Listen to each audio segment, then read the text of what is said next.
राधा स्वामी जी। बाणी बाणी संत दरिया जी।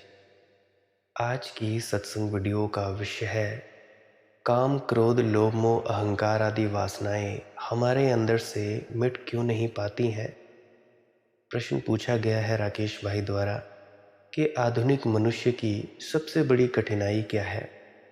पुराने ज़माने में भी बहुत सारी कठिनाइयाँ थीं, कुछ नई कठिनाइयाँ अब भी मौजूद हैं। कृष्ण बुद्ध के समय भी आदमी के लिए जो समस्याएं थीं वे आज भी हैं, उतनी ही हैं। उनमें से एक भी समस्याएं विदा क्यों नहीं हुई है। हमने समस्याओं के जो समाधान किए उनसे समाधान निकलता कोई सिद्ध नहीं हुआ।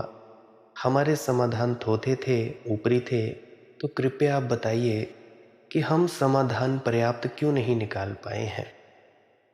देखो भाई राकेश, क्रोध था किसी के भीतर तो हमने क्रोध का दमन सिखाया, लेकिन दमित क्रोध नष्ट नहीं होता।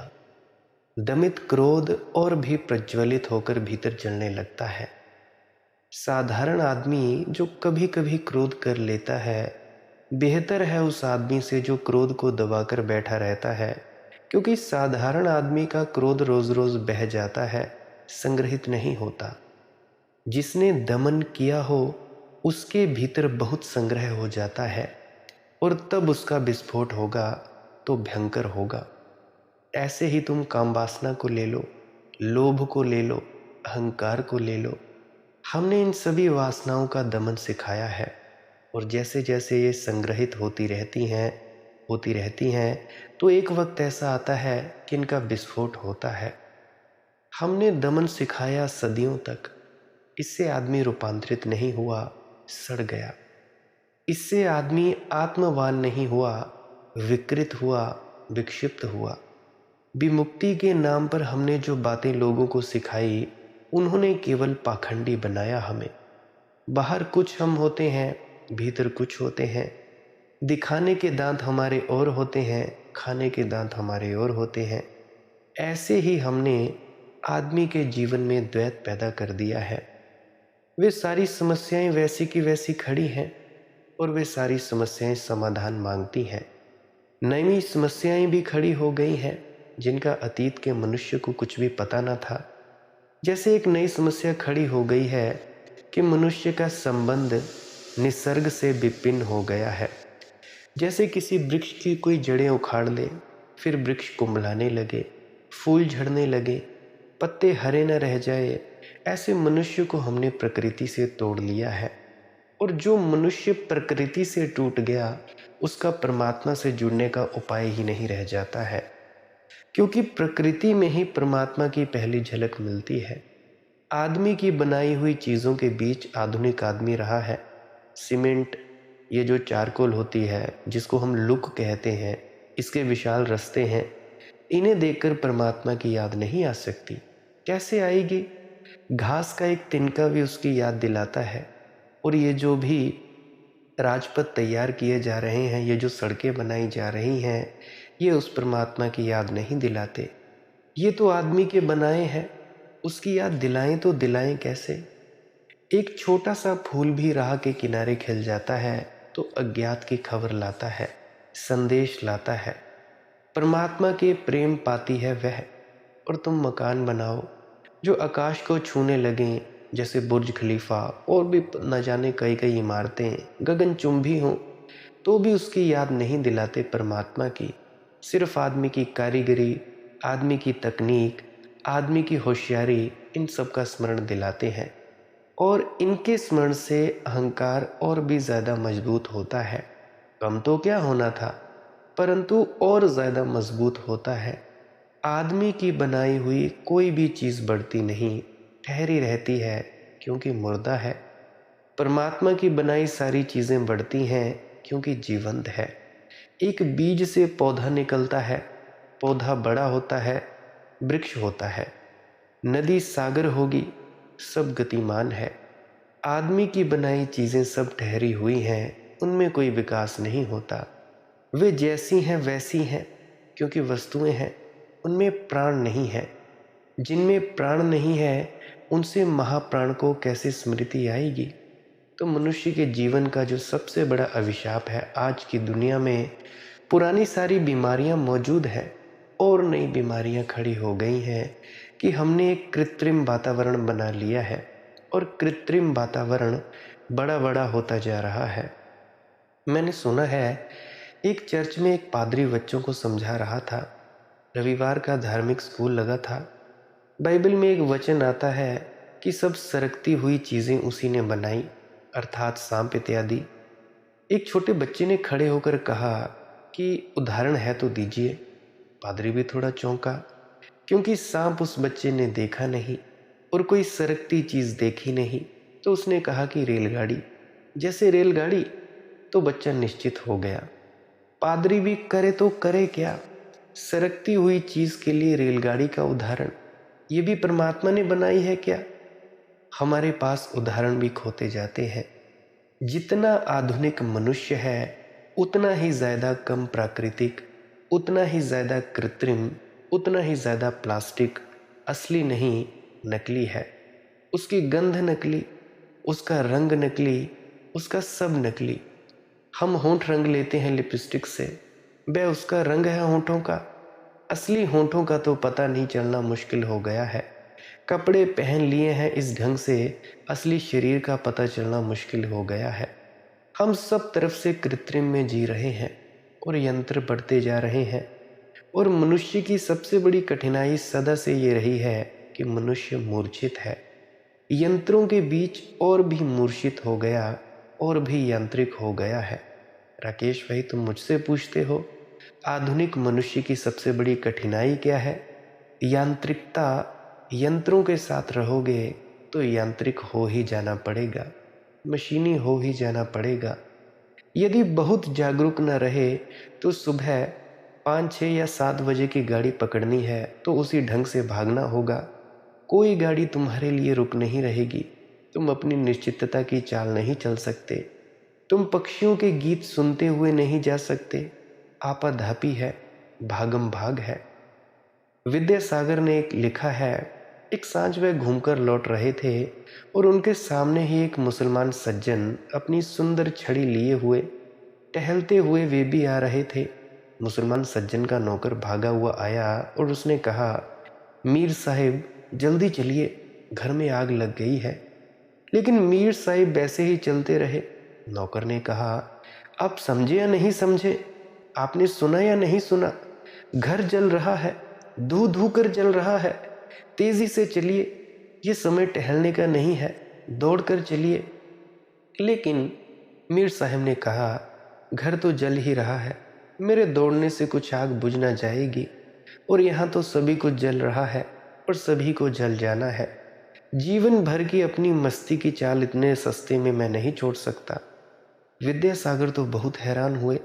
मीर साहब उसी चाल से चलते रहे, वही छड़ी की टेक, वही मस्त चाल, वही लखनवी ढंग और शैली। विद्यासागर के जीवन में इससे बड़ी क्रांति घटित हो गई, क्योंकि विद्यासागर को दूसरे दिन वायसराय की काउंसिल में महापंडित होने का सम्मान मिलने वाला था। और मित्रों ने कहा कि इन्हीं आप साधारण सीधे सादे फटे पुराने कपड़ों में जाओगे तो अच्छा नहीं लगेगा, तो हम ढंग के कपड़े बनवाए देते हैं जैसे दरबार में चाहिए। तो वे राजी हो गए थे।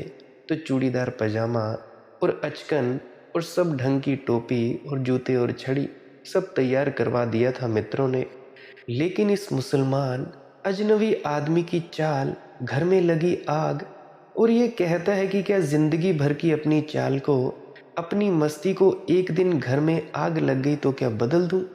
दूसरे दिन उन्होंने फिर वे बनाए गए कपड़े नहीं पहने। वायसराय की दुनिया में पहुंच गए, वैसे ही अपने सीधे सादे कपड़े पहने। मित्र बहुत चकित हुए। उन्होंने कहा, कपड़े बनवाए, उनका क्या हुआ? उन्होंने कहा, वह एक मुसलमान ने गड़बड़ कर दिया। अगर वह मकान में आग लग जाने पर अपनी जिंदगी भर की चाल नहीं छोड़ता, तो मैं भी क्यों अपने जीवन के ढंग और शैली छोड़ूं? जरा सी बात के लिए कि दरबार जाना है, देना हो तो पदवी दे दें, ना देना हो तो ना दें, लेकिन जाऊंगा अब अपनी ही शैली से। मगर आज सब तरफ यंत्र कसे हुए हैं। यह शैली नहीं बच सकती, व्यक्तित्व नहीं बच सकता। खोला स्नैपचैट और लगे अपनी फ़ोटो डालने, खोली इंस्टाग्राम, फ़िल्टर लगाकर लगे अपनी वीडियोस डालने। निजता नहीं बच सकती आज के युग में। यदि तुम अत्यधिक होश से न जियो तो यंत्र तुम पर हावी हो जाएगा, तुम पर छा जाएगा। तुम घड़ी के कांटे की तरह चलने लगोगे और मशीन के पहियों की तरह घूमने लगोगे, और धीरे धीरे तुम्हें भूल ही जाएगा कि तुम्हारे भीतर कोई आत्मा भी है। एक तो प्रकृति से संबंध टूट जाना और दूसरा यंत्र से संबंध जुड़ जाना, दोनों बातें महंगी पड़ी जा रही हैं, बहुत ही ज्यादा महंगी पड़ी जा रही हैं। मुकुर के लोचन खुले हैं, बंद है आधार के दृग, जड़ हुआ आधार का अस्तित्व, छाया चल रही है। मात्र दर्पण है न दर्शन, पूजता पाषाण चेतन। मंत्र का दीपक बुझाकर तंत्र बल को बाहू में भर, प्रौढ़ कर मोहित धरा पर यंत्र की माया निरंतर फूलती है, फल रही है। और सब तो गया, मंत्र गया, तंत्र गया, यंत्र सिंहासन पर आरूढ़ हो गया है। यंत्र की माया निरंतर फूलती है, फल रही है, और मनुष्य भी धीरे धीरे यांत्रिक होता जा रहा है। वैज्ञानिक तो मानते भी नहीं कि मनुष्य यंत्र से कुछ ज्यादा है, और विज्ञान की छाप लोगों के हृदय पर बैठती जा रही है, क्योंकि विज्ञान का शिक्षण दिया जा रहा है। हृदय का तो कहीं कोई शिक्षण नहीं है, प्रेम गीत तो कहीं सिखाए नहीं जा रहे हैं, हृदय की वीणा तो कहीं कोई बजाई नहीं जा रही है। तर्क सिखाया जा रहा है, गणित सिखाया जा रहा है, यंत्र को कैसे कुशलता से काम में लाया जाए यह सिखाया जा रहा है। और धीरे धीरे इस सब से घिरा हुआ आधुनिक मनुष्य प्रकृति से टूट गया, परमात्मा से टूट गया, अपने से टूटा जा रहा है।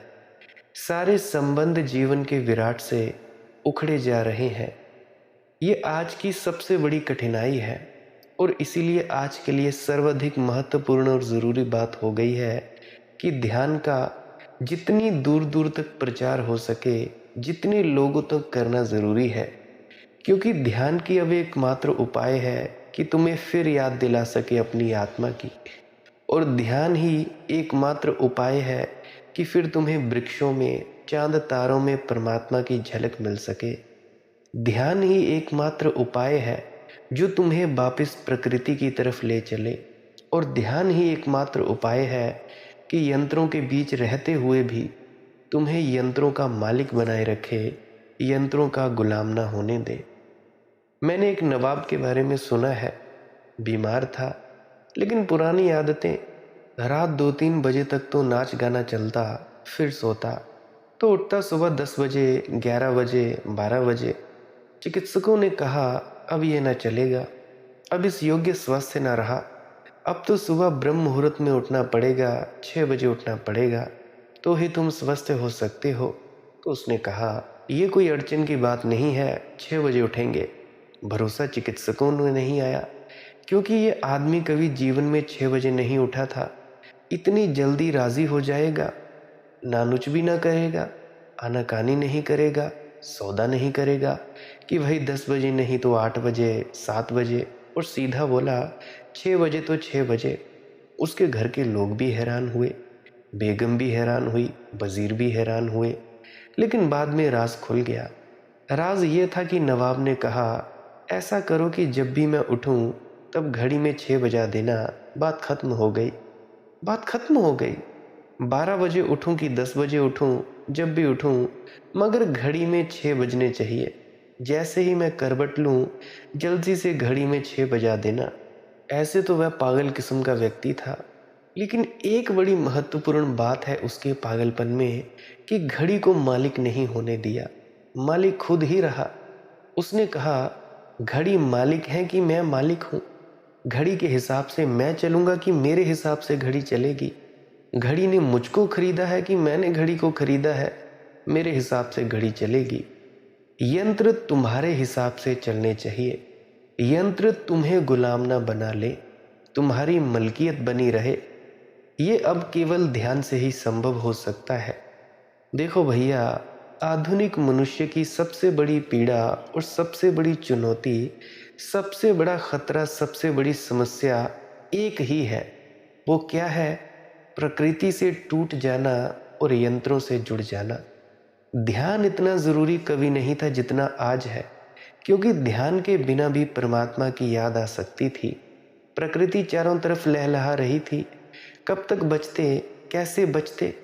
पपीहा पी पी पुकारता और तुम्हें अपने पिया की याद ना आती, और कोयल कुहू कुहू की धुन मचाती और तुम्हें प्राणों में कोई कुहू कुहू की प्रतिध्वनि ना पैदा होती। फूलों पर फूल खिलते, ऋतुएं घूमती, ऋतुओं का चक्र चलता, और तुम्हें ये याद ना आती कि जगत सुनियोजित है, अराजक नहीं है। चांद तारे समय पर आते हैं, वर्षों आती हैं, गर्मी आती है, शीत आती है। क्या इस सारी वर्तुलाकार पृथ्वी को घूमते देखकर तुम्हें यह याद ना आता कि कोई रहस्यपूर्ण छिपे हुए हाथ इसके पीछे होने चाहिए? बचना मुश्किल था। चारों तरफ उसकी गंध थी। हमने धीरे धीरे उसकी गंध बिल्कुल बंद कर दी है। जितना आधुनिक मनुष्य है उतना ही हटता चला गया है दूर। दिन भर मशीनों के साथ जीता है। घर आ गए तो मोबाइल फोन, टेलीविज़न के सामने बैठा है। नेटफ्लिक्स निकाल लिया, इंस्टाग्राम खोल लिया, व्हाट्सएप खोल लिया, यूट्यूब खोल लिया। फुर्सत हो तो कभी सिनेमा हो जाता है। समय ही नहीं कि कभी तारों से भी गुफ्तगू हो। अवसर ही नहीं कभी नदियों के साथ भी दो बातें हो जाएं। आकांक्षा ही नहीं कि कभी पहाड़ों से मिलन हो। और इतने आवरण ओढ़ रखे हैं कि जब दो आदमी मिलते हैं तो भी मिलना नहीं हो पाता है। मनोवैज्ञानिक कहते हैं कि एक बिस्तर पर जब पति और पत्नी सोते हैं तो तुम ये मत समझना कि दो आदमी वहां सो रहे हैं। वहां चार भी सो सकते हैं, छह भी सो सकते हैं, कि एक तो पति वह है जो वह है, और एक पति वह है जैसा वह पत्नी को दिखलाता है, मुखौटों पर मुखौटे। और एक पति वह है जैसा वह दिखलाता तो है लेकिन दिखला नहीं पाता। दिखलाना चाहता है तो तीन पति हो गए, तीन पत्नियां हो गई, छह आदमी सो रहे हैं। देखने को तो शरीर दो, परंतु आदमियों का जो आचरण वो छह। छोटा बिस्तर वैसे ही भीड़ भाड़ हो जाती है। तुम जो कहना चाहते हो क्या कहते हो, कुछ और ही कहते हो। और जो तुम कहते हो उससे तुम्हारा कोई भी नाता नहीं होता। उसकी जड़ें तुम्हारे प्राणों में नहीं होती, तुम्हारे स्वरों का उसके साथ संबंध नहीं होता। तुम जरा लोगों के चेहरों पर तो गौर करो। तुम जरा लोगों के शरीरों की भाषा सीखो और तुम चकित हो जाओगे। उनके होंठ कुछ कहते हैं, उनकी आंखें कुछ कहती हैं, उनका माथा कुछ कहता है। उनके होंठ कहते हैं स्वागत, उनकी आंखें कहती हैं कि कहाँ सुबह सुबह ये शनिचरी चेहरे के दर्शन हो गए। होंठ कुछ कह रहे हैं, आंखें कुछ कह रही हैं। लोग कहते हैं कि बड़ा आनंद हुआ आपके आने से, लेकिन पूरा शरीर कुछ और कह रहा है। माथे पर पड़ी सिलबटें बता रही हैं कि नहीं, तुम्हारे आने से वो व्यक्ति नाराज हुआ है। शरीर की भाषा पर बड़ी शोधबीन हो रही है। छोटे छोटे इशारे शरीर कहता है जिनका तुम्हें भी पता नहीं होता। जब तुम किसी आदमी से मिलना चाहते हो तो तुम उसके पास झुककर खड़े होते हो, तुम उसकी तरफ झुके हुए होते हो। और जब तुम उससे नहीं मिलना चाहते हो तो तुम पीछे की तरफ खींचे हुए खड़े होते हो। तुम जरा लोगों को गौर से देखना। जो स्त्री तुम में उत्सुक है वह तुम्हारी तरफ झुकी हुई होगी। जो स्त्री तुमसे बचना चाहती है वह तुम्हारे से दूसरी तरफ तनी हुई होगी। जो स्त्री तुम में उत्सुक है वह तुम्हारे पास सरक कर बैठेगी। जो तुम में उत्सुक नहीं है वह जिस तरह बच सके, जितनी बच सके उतनी दूर तुमसे सरक कर बैठेगी। शायद उसे भी साफ ना हो, लेकिन शरीर की भाषाएं हैं। होंठ कुछ कहते हैं, शरीर कुछ कहता है। शरीर ज्यादा सच कहता है, क्योंकि अभी शरीर को झुठलाने की कला हमने नहीं सीखी। आंखें कुछ और कहती हैं, तुम कुछ भी कहो। मनोवैज्ञानिकों ने एक प्रयोग किया। आंखों के ऊपर कुछ नंगी तस्वीरें और कुछ साधारण तस्वीरों से मिला दी, और कुछ लोगों को उन तस्वीरों का अध्ययन करने के लिए कहा। सिर्फ देखने के लिए एक नज़र देखते जाना है कि उनकी आंखों पर यंत्र लगाए गए हैं, उनकी आंखों की जांच की जा रही है। उससे कुछ वे क्या कहते हैं ये नहीं पूछा जा रहा है, सिर्फ उनकी आंखों की जांच की जा रही है। और एक बड़ी हैरानी का अनुभव हुआ। साधारण तस्वीर एक ढंग से देखती है, आंख अगर नग्न स्त्री की तस्वीर हो तो आंख की पुतलियां एकदम बड़ी हो जाती हैं। तो जो यंत्र से आंखें देख रहा है उसे तस्वीरों का पता नहीं है, लेकिन वह आंखें देखकर यंत्र से कह सकता है कि यह आदमी अभी नंगी तस्वीर देख रहा है। ये तो बड़ी खतरनाक चीज है। तुम अपने साधु संतों की जांच कर सकते हो, और आंख पर बस नहीं है तुम्हारा स्वेच्छा से कि तुम जब चाहो फैला लो, जब चाहो सिकोड़ लो। ख्याल भी नहीं है तुम्हें जिस चीज को तुम देखना चाहते हो उस आकांक्षा के कारण ही, वह दबी आकांक्षा ही कितनी क्यों ना हो, तुम्हारी आंखों की पुतलियां बड़ी हो जाती हैं। क्यों? तुम उसे पूरा आत्मसात कर लेना चाहते हो। फिल्म देखने तुम बैठे हो जाकर सिनेमा गृह में। जब कोई ऐसी घटना घटती है जिसमें तुम उत्सुक हो, तुम कुर्सी छोड़ देते हो, सीटियां बजाते हो, एकदम तुम्हारी रीढ़ सीधी हो जाती है, तुम एकदम सजग होकर देखने लगते हो। परंतु जब कोई चीज ऐसे ही चल रही है तो तुम आराम से कुर्सी पर बैठ जाते हो। चूक भी गए तो कुछ हर्जा नहीं। तुम्हारे शरीर की भाषा है, तुम कहते कुछ हो, तुम्हारा शरीर कुछ और ही कहता है, अक्सर उल्टा कहता है। तुम्हारे होंठ कुछ बोलते हैं और होंठों का ढंग कुछ और बोलता है। होंठ कुछ बोलते हैं, नाक कुछ बोलती है, आंख कुछ बोलती है। ऐसे खंड खंड हो गया है आदमी, और ये खंडन बढ़ता चला जा रहा है, टुकड़े टुकड़े होता चला जा रहा है। इसी टुकड़े टुकड़े में फंसा हुआ है आदमी। ध्यान का क्या अर्थ है? भजन का क्या अर्थ है? भजन या ध्यान का अर्थ होता है अखंड हो जाओ, एक चैतन्य हो जाओ। और उस एक चैतन्य के लिए जरूरी है कि तुम अपने जीवन से यांत्रिकता छोड़ो। यंत्र तो नहीं छोड़े जा सकते, यह पक्का है। अब कोई उपाय नहीं है, अब लौटने की कोई जगह नहीं है। अब तुम चाहो लाख की हवाई जहाज ना हो, लोग फिर बैलगाड़ी में चले, ये तो नहीं होगा। अब तुम लाख चाहो कि मोबाइल फ़ोन ना हो, ये नहीं होगा। अब तुम लाख चाहो बिजली ना हो, ये नहीं होगा। होना भी नहीं चाहिए, लेकिन मनुष्य यांत्रिक ना हो, ये हो सकता है। मनुष्य मशीन की भांति व्यवहार न करे, ये अवश्य हो सकता है। और अब तक तो खतरा ना था, अब खतरा पैदा हुआ है। यंत्रों से बुद्ध के जमाने का आदमी नहीं गिरा था, तो भी बुद्ध ने अमूर्छा सिखाई है, विवेक सिखाया है, जागृति सिखाई है, होश सिखाया है। और आज तो और बहुत बड़ी अड़चन हो गई है। आज तो एक ही बात सिखाई जानी चाहिए, मूर्छा छोड़ो, जागृत अवस्था में आओ, होश पूर्वक जियो। जो भी करो इतनी सजगता से करो कि तुम्हारा कृत्य मशीन का कृत्य ना हो। तुम में और मशीन में इतना ही फर्क है अब कि तुम होशपूर्वक करोगे, मशीन का किसी होश की जरूरत नहीं होती है। अगर तुम में भी होश नहीं है तो तुम में और मशीन में क्या फर्क भैया? तुम और मशीन एक जैसे ही हो। पुराने समय के ज्ञानियों ने मनुष्य को चौंकाया था, बार बार एक बात कही थी। कल संत दरिया ने कही थी कि देखो, आदमी रहना, पशु मत हो जाना। आज खतरा और बड़ा हो गया है। आज खतरा है कि देखो, देखा आदमी रहना, यंत्र मत हो जाना। ये पशुओं से भी ज्यादा बड़ा पतन है, क्योंकि पशु फिर भी जीवंत है, पशु फिर भी यंत्र नहीं है। बुद्धों ने नहीं कहा है कि यंत्र मत हो जाना, क्योंकि यंत्र नहीं थे। लेकिन मैं तुमसे कहना चाहता हूं कि खतरा बहुत बढ़ गया है, खाई और गहरी हो गई है। पहले पुराने ज़माने में गिरते तुम तो बहुत से बहुत पशु पक्षी हो जाते, लेकिन अब गिरोगे तो यंत्र हो जाओगे। और यंत्र से नीचे गिरने का कोई और उपाय नहीं है। और यंत्र से बचने की ही औषधि है जागे हुए जियो। चलो तो होशपूर्वक, बैठो तो होशपूर्वक, सुनो तो होशपूर्वक, बोलो तो होशपूर्वक। 24 घंटे जितना बन सके उतना होश साधो। हर काम होश पूर्वक करो, छोटे छोटे काम, क्योंकि सवाल काम का नहीं है। सवाल तो होश के लिए नए नए अवसर खोजने का है।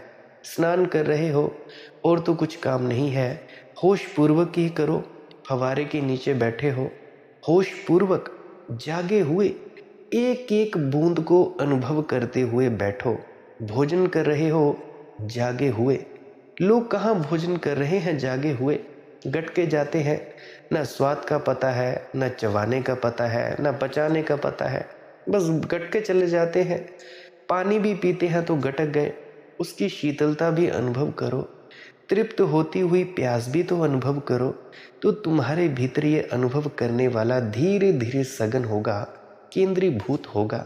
और तुम अगर जागकर जीने लगो तो फिर यंत्रों से कितना ही भर जाए जगत, कितना ही तुम्हारा परमात्मा से संबंध टूटे टूटे टूटे ना टूटेगा, तुम्हारा परमात्मा से संबंध बनेगा ही बनेगा, क्योंकि तुम जागकर जीने लगे। जागरण या ध्यान परमात्मा और तुम्हारे बीच सेतु है।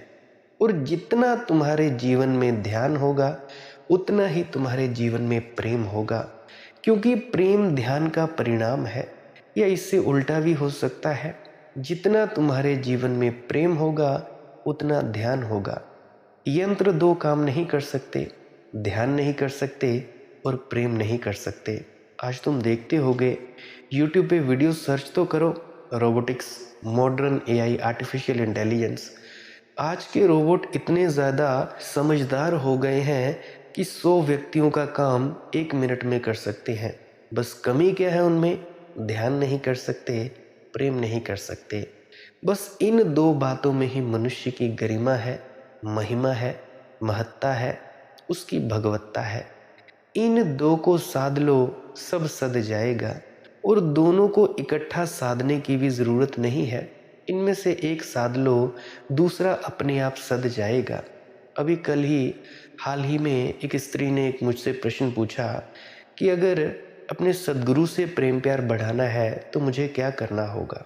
तो मैंने उनसे कहा कि भजन सिमरन करिए। तो वे कहने लगी वो तो मुझसे होता नहीं। तो भाई, या तो तुम प्रेम कर लो या तो तुम ध्यान कर लो, दोनों में से एक चीज़ कर लो, क्योंकि ये एक ही सिक्के के दो पहलू हैं।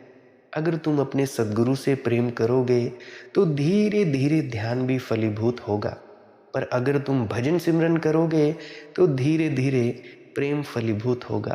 तुम्हारे भीतर नम्रता आएगी। काम, क्रोध, लोभ, मोह, अहंकार आदि ये जो तुम्हारे विकार हैं ये तुम्हारे काबू में आएंगे। इनसे उलट चीज़ें तुम्हारे भीतर आएंगी। काम वासना की जगह पे शीलता आएगी। ऐसे ही जो तुम्हारी अलग अलग वासनाएं हैं उनसे उलट उलट चीज़ें तुम्हारे शरीर में आ जाएंगी। परंतु करो तो सही भजन सिमरन। अभी कल ही मैं एक कमेंट पढ़ रहा था कि आपका 55 मिनट का सत्संग सुना, सब समझा, देखा और मनन किया, परंतु फिर भी सिमरन करने में असमर्थ हूँ।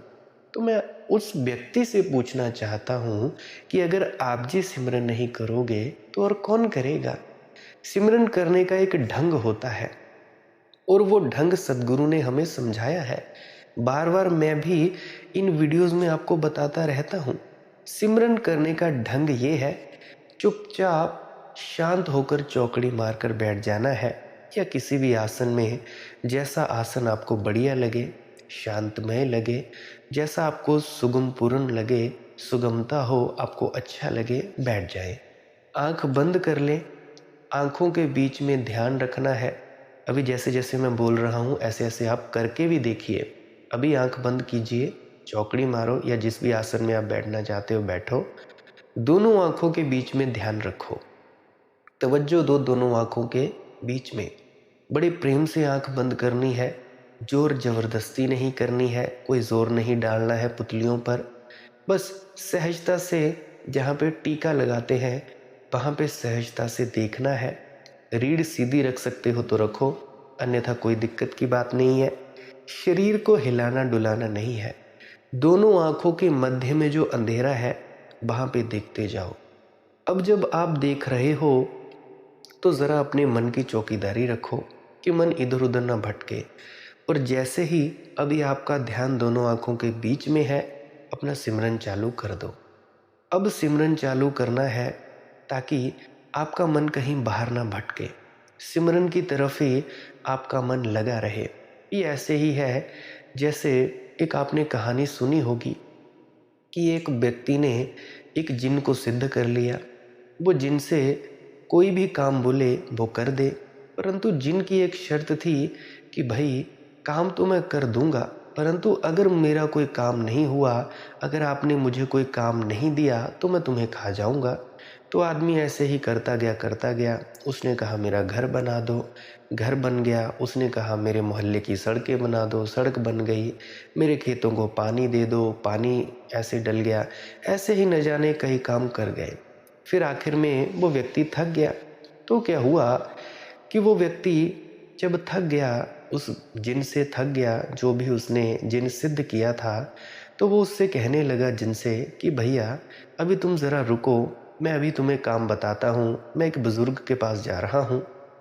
वो बुज़ुर्ग वहाँ का पहुँचा हुआ संत था। तो जब वो संत के पास गया, तो संत उससे कहने लगा कि ऐसा कर भैया कि अपने घर में एक बाँस गाड़ दे, एक लंबा कोई 20-40 फुट का बाँस गाड़ दे। अगर 20-40 का ना हो तो 10 फुट का ही गाड़ दे। तो वह कहने लगा व्यक्ति कि भैया कि संत महाराज कि इस बाँस गाड़ने से क्या होगा? तो वो संत कहने लगे तुम कहो कि इसको ऊपर चढ़ो, ऊपर नीचे होते जाओ। तो ऐसे ही फिर क्या होगा? तो वो संत कहने लगा कि इससे होगा यह कि जब तुम्हें उस जिन्न की ज़रूरत होगी, तब तुम उस जिन्न को कहना कि भाई मेरा ये काम करो। जब तुम्हें उस जिन्न की ज़रूरत नहीं होगी, तो तुम उसे बाँस पर ऊपर नीचे चढ़ने को कहते रहो कि भाई तुम लगातार इस बाँस को कभी ऊपर चढ़ो, कभी नीचे चढ़ो, कभी ऊपर चढ़ो, कभी नीचे उतरो, कभी ऊपर नीचे, ऐसे ही तुम करते जाओ। जब तुम्हें काम हो तो उससे काम ले लेना। तो ठीक ठीक यही चीज़ सद्गुरु हमें देता है। क्योंकि देखो हमें भागने की आदत है, हमारा मन इतना भाग रहा है, तो हमारा मन भी उस जिन की तरह है, हमारी हर इच्छा पूरी करता है। जो भी इच्छा हमसे पूरी करवानी होती है, हम मन से करवा लेते हैं। मन से मन कहता है ये कर लो, हम वो कर लेते हैं। मन कहता है 10 रुपये कमाओ, 10 रुपये कमाते हैं। मन कहता है वहाँ जाओ, वहीं चले जाते हैं। तो ये जो सिमरन है, ये एक बाँस की तरह है। सद्गुरु एक बाँस गाड़ देता है कि इस मन को इस सिमरन में लगाए जाओ। सिमरन में लगा रहेगा। तो जब तुम्हें काम लेना होगा तो सिमरन छोड़ देना है, काम में लग जाना है। तो केवल इन सिमरन के शब्दों का यही अर्थ है। मेरी भाषा में एक आसान सी परिभाषा दिए जा रहा हूँ। तो आपने करना क्या है? चुपचाप बैठे हो, मौन होकर ध्यान दोनों आंखों के बीच में सिमरन के शब्दों को दोहरा रहे हो। तो उससे क्या होगा? मन बाहर नहीं जाएगा, मन भीतर रहेगा। धीरे धीरे आंखों के बीच में रोशनी दिखाई देगी, या आपके दाएं कान में या सर की चोटी से शब्द सुनाई देगा, अनहद नाद, वो एक अलग टाइप का म्यूजिक सुनाई देगा। तो जब वो म्यूजिक सुनाई देने लग जाए, अनहद नाद या शब्द धुन सुनाई देने लग जाए, तो चुपचाप सिमरन बंद कर देना है, सब कुछ रोक देना है। चुपचाप ध्यान दोनों आंखों के बीच में और उस शब्द को सुनने लग जाना है। जैसे ही आप जिस शब्द को सुनने लग जाओगे, वैसे ही शब्द धुन आपको खींचेगी। जितने पास आप शब्द धुन के पास जाओगे, उतना ही ये आपको ऊपरी मंडलों में खींचेगी। तो ये एक छोटी सी प्रक्रिया है भजन और सिमरन की, रोज़ बताता हूँ। तो भैया ऐसे आप सिमरन करो और ऐसे ही आप भजन करो। और जिनको नामदान नहीं मिला, वे खाली चुपचाप मौन होकर बैठे, आते जाते विचारों को देखें। और जब ध्यान दोनों आंखों के बीच में एकाग्र हो जाए, तो वहीं पे रहो। अगर आपको धुन सुनने लगे, तो भी अपनी दोनों आंखों के बीच में ध्यान को रखना है। तो ऐसा आप जी कर सकते हैं। गुरु प्यारी साध संगत जी, आज का सत्संग यही समाप्त होता है। मेरी विनम्र प्रार्थना है, सभी भजन सिमरन अवश्य किया करें। और अगर किसी मेरे मित्र या परिजन का कोई प्रश्न है, तो मेरी विनम्र प्रार्थना है कि पुरानी वीडियोस को अवश्य सुना करें। क्या पता आपके किसी प्रश्न का जवाब पुरानी वीडियो में मिल जाए और आप जी को मुझसे बात करने की कोई ज़रूरत ना पड़े। आप वैसे कमेंट सेक्शन में पूछ सकते हैं अपना सवाल, और कमेंट सेक्शन के अलावा इंस्टाग्राम, फेसबुक या टेलीग्राम पे भी पूछ सकते हैं। वहाँ पे मैसेज छोड़ सकते हैं।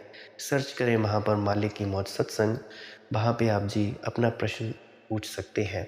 मैं कोशिश करूँगा किसी अन्य वीडियो में आपके प्रश्न का जवाब देने की, या मैं कभी कभी उसी कमेंट सेक्शन में जवाब भी दे दिया करता हूँ। तो प्रार्थना है उन्हीं कमेंट्स को ज़रूर दोबारा से पढ़ लिया करो, क्या पता मैंने आपके प्रश्न का जवाब दे दिया हो। अगर आप जी को ये वीडियो पसंद आई हो तो लाइक कर सकते हैं। अगर आप जी को कुछ भी समझ नहीं आया हो तो डिसलाइक ज़रूर करें। रोज़ रोज़ ऐसी नए सत्संग सुनने के लिए सब्सक्राइब कर सकते हैं इस चैनल को, अन्यथा रोज़ सर्च करें माल्य की मौत सत्संग। जो भी नया सत्संग डाला होगा सुबह 6 बजे से लेकर शाम के 6 बजे तक आप जी को मिल जाएगा, आप जी सुन सकते हैं। अगर कभी ना डले तो उसके लिए मैं माफ़ी चाहता हूँ। अब अंत में आपसे इजाज़त चाहता हूँ। आप मुझे इतना प्रेम प्यार देते हो, इतने अंत तक सुनते हो, इसके लिए बहुत बहुत शुक्रिया। अंत में आपके भीतर बैठे परमात्मा को प्रणाम करता हूँ। मेरा प्रणाम स्वीकार करें। राधा स्वामी जी।